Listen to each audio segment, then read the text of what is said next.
Welcome to my episode 2 of my Blue Yeti install into my 28 BKS Outdoors RV, model year 2020. We're sitting in the trailer now, and yeah, today I wanted to show you all of the equipment that I'm going to use for the install and my ideas for how it's coming together. Bought all this stuff on Amazon mostly, so you know, they say cheap Chinese stuff, and some of it is. And I might swap it out, but it's a good start. Got all these components laid out here, and we'll go through them one by one, kind of show you what I got. So the main component, obviously, is the Blue Yeti. I did not get that on Amazon. As I mentioned in episode 1, I'm a deal hunter. I found this on Facebook Marketplace, and I actually found a EcoFlow Delta that I wanted. That's kind of what brought me down this road, is the EcoFlow.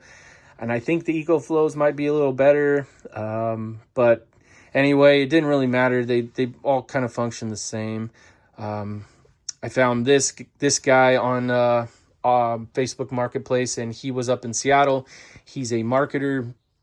He had the Blue Yeti sent to him to do videos, and maybe I'll link his video so you guys can see his review of it. He goes over all the specs, what it does, and how it works. I'm not going to do that. You can spend hours and go look at every video you want. That's the main component. It's a 2400 watt inverter, which is essentially the same specs as a Victron 3000 Multiplus. I know the Multiplus puts out 2400 watts continuous. This can output a peak of 3600 watts. So I think it's pretty close to the same specs as the Victron as far as output capacity, whatnot. It has its own MPPT controller, except it can accept up to 1200 watts of solar. So that'll be my phase 4. And then it has its own integral battery. It's a 2,304 watt hour battery, which equates to about what I did it in video 1. It's 48 amp hours in 48 volt system. So you got to do the math. I think it was close to 100 amp hour battery for a 12 volt system. If you're not familiar with how the numbers work, I suggest you keep watching videos. But as you watch videos and you build these out, you'll understand the math of it. A common denominator is getting everything into watts. So you could have a 48 volt system, and if you convert everything to watts or watt hours, it is a apples to apples comparison to a 12 volt system. Won't go into the math on that. You have to do that. This is just strictly to show you guys what I'm doing and the parts. So that's the main component of the system. Like I said, this install is a semi-permanent install. I want to get it into the trailer. I don't want to move it in and out. I don't want to have to pull my shore power cord out and bring it around the trailer and plug it in somewhere else. The idea is to keep the trailer as stock or functioning as stock as possible. So the shore power cord outside is still going to be the same shore power cord outside, and you plug it into a 30 amp at your campground or whatever. It'll power up this Blue Yeti. If you don't have shore power, the Blue Yeti will power the trailer, and you won't have to pull it out or do anything else different. That's the idea of this install, is that this is basically a Victron inverter type install. It's going to be semi-permanent, where you'd install your Victron on a wall. This is going to be installed in my back bunk area.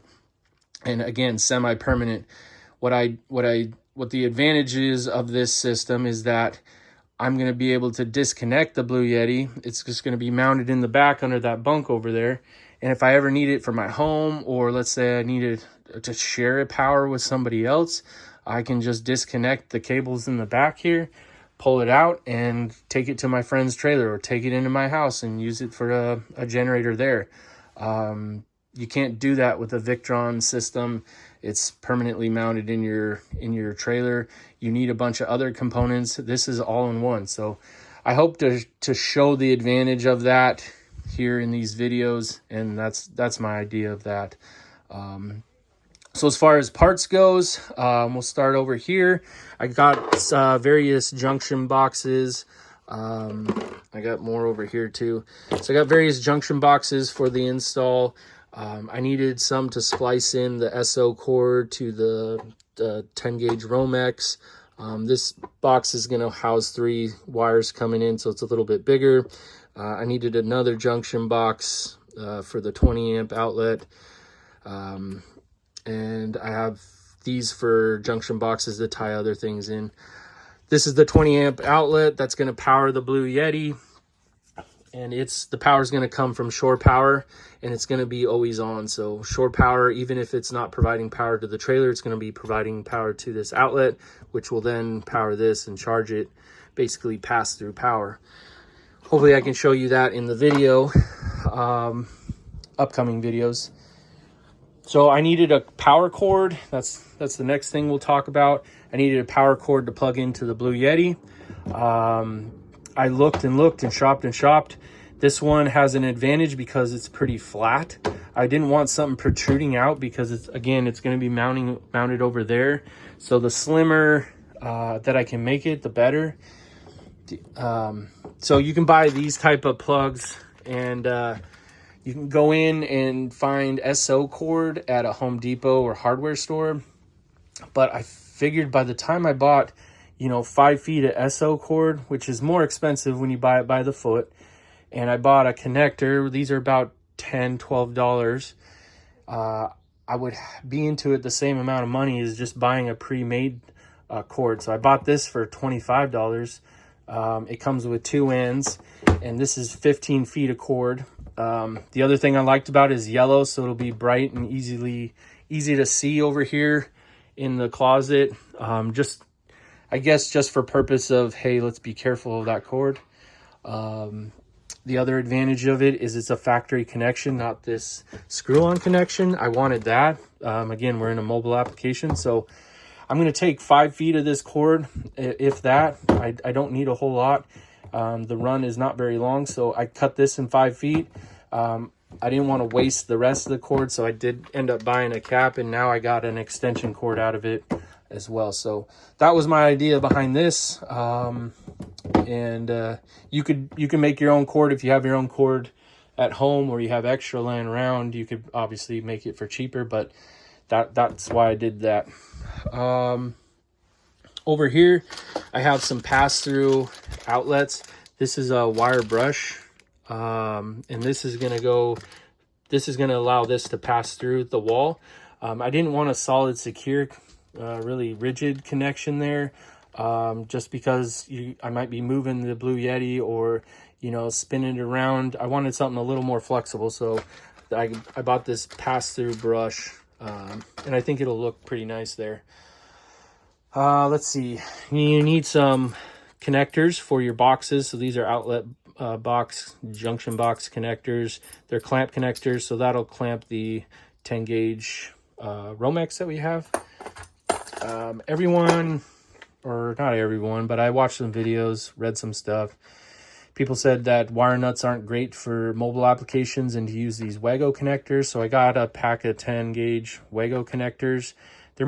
They say they're more secure because they're like a lever lock instead of a, twisting on a nut. These are got a mechanical connection, so we'll give those a shot. Over here, I have a mini 20 amp breaker. A lot of this stuff is, made in China type stuff, but I've read good reviews. Nobody has anything bad to say. So I've got a 20 amp breaker, and this is the little mini box for it. Seen these installed on some van installs. Need wire, need 10-2 wire. That's rated for 30 amps. So that's what the service is what we got here. That's what we're supplying. One thing I really want to point out is that shop around. I bought this on Amazon for $40. If you go into any hardware or Home Depot right now, it's like $80. So I don't know if they mismarked it. It's the American made. I mean, this is brand name Romex and not Chinese. So it's a really, really good deal. I was thinking about I need to go buy some more, to be honest, but I'm not sure why there's such a significant price difference between them. But anyways, shop around. Over here, I got an access panel. I showed you the hole in episode 1 that I cut for this. This panel is behind this panel is gonna house the transfer switch, the 20 amp breaker, anything I need access to, the plug. the 20 amp outlet plug. So that'll all be housed behind this for easy access in case something, I need to flip a breaker, or let's say I need to change the transfer switch. I got easy access to it.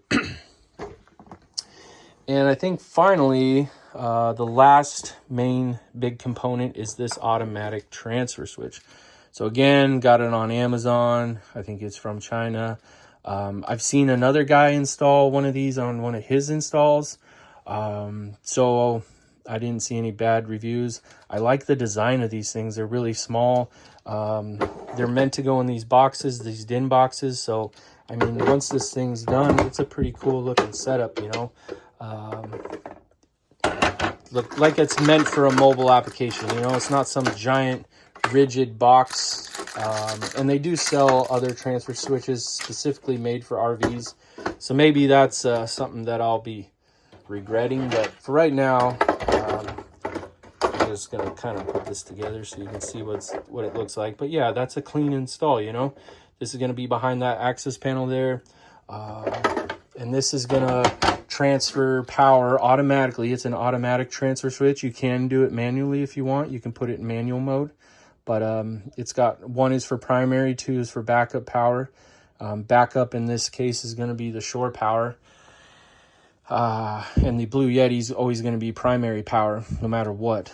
So if I take the Blue Yeti out, then the shore power will become main power. I hope that makes sense. You'll see it in the video as I test it. But yeah, pretty cool little transfer switch. I'm excited to get to try this and see how fast it transfers. So if I shut the Blue Yeti down, how fast will this thing transfer over? We'll test that in some testing videos. But yeah, you can get this on Amazon. I think this is like $40. You can get ones that are made for trailers as well. They're just in big metal boxes. They don't have a manual switch. Maybe some of them do, but anyway, I bought that because I like the look of it. So that's all the equipment. I'm still missing a few components. I'd like to get some backing or a backer wood. You should use fire treated, but I guess you don't have to. But I'm going to try and find some fire treated or fire treated paint that I can treat on a board. I'm not going to mount anything to like this Luan panels. They're really thin, and these components are not super heavy, but they're heavy enough that if you mounted it to that, you're just gonna asking for problems. So I'm gonna mount it on some hard plywood type board. Hopefully the next episode I'll get some of this stuff installed. I'm also missing a label maker. I'm gonna label everything just to show you when I go through the video, and for future people who own it. It's nice to put labels on your stuff. If you want to be a professional, you put labels on your stuff. If you go to any commercial building, they put labels on all their outlets, where it goes, what panels. So gonna do that. Yeah, I hope you enjoyed this video. If you have questions, hit me up down below in the comments, and I'll gladly answer any questions. I'll post the diagram again, so hopefully you guys can get a better understanding as we go, how this is all going to come together. But at the end of the day, I'll show it to you, and hopefully it works. So thanks for watching, and see you next time.